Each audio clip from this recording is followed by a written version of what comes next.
I want you to take my colleagues' submissions where they say you cannot undo. Once a new candidate for deputy president is nominated and sworn in, they say the court has no jurisdiction to undo that appointment. This is what they're telling you. You cannot undo a deputy presidential nominee who has been sworn in and has taken office. This is what they're telling you. At any length, they tell you, this is a political question, don't even look at it. That's why they began. Don't even look at this. The president knew what he was doing, take him at his word and at his actions. So that's one side of the balance of the scale. On the other, you have a sitting deputy president who is before a court of law, as he ought to be. If, in the unlikely event, his petition were to fail, all he does is go back home and we swear in the new one once the petition is dismissed.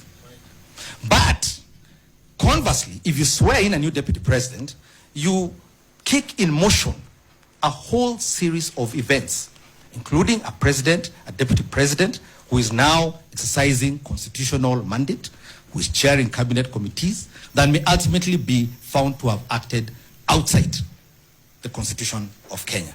The balance lies in granting conservatory orders so that we can do this in a civil manner. What former Supreme Court judge of the Supreme Court of Kenya, Justice Ojwang, used to call a pacific resolution of the dispute. As I said, the Constitution has given ample time for all of us to interrogate these questions. 60 days is the magic figure the Constitution gave us. Let's not be in a rush to undo the timelines given to us by the Constitution.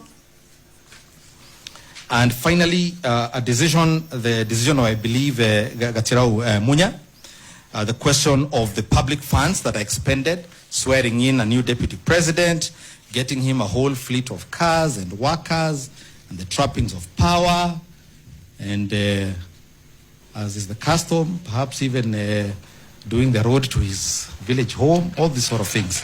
So let's hold our hands until we can determine whether the process that led us to this day was done constitutionally. That is the Peter Gachagua Munya decision.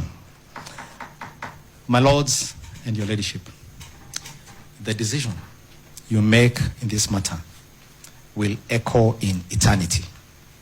It will be a turning point as to whether we continue being a constitutional democracy or a dictatorship and an autocracy.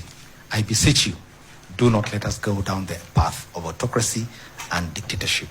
Thank you for the privilege of your attention. Ladies and gentlemen, let me tell you one thing. I've been following the proceeding in the High Court, and I can tell you that the hopes that we have is just like the hope that we had in the Senate.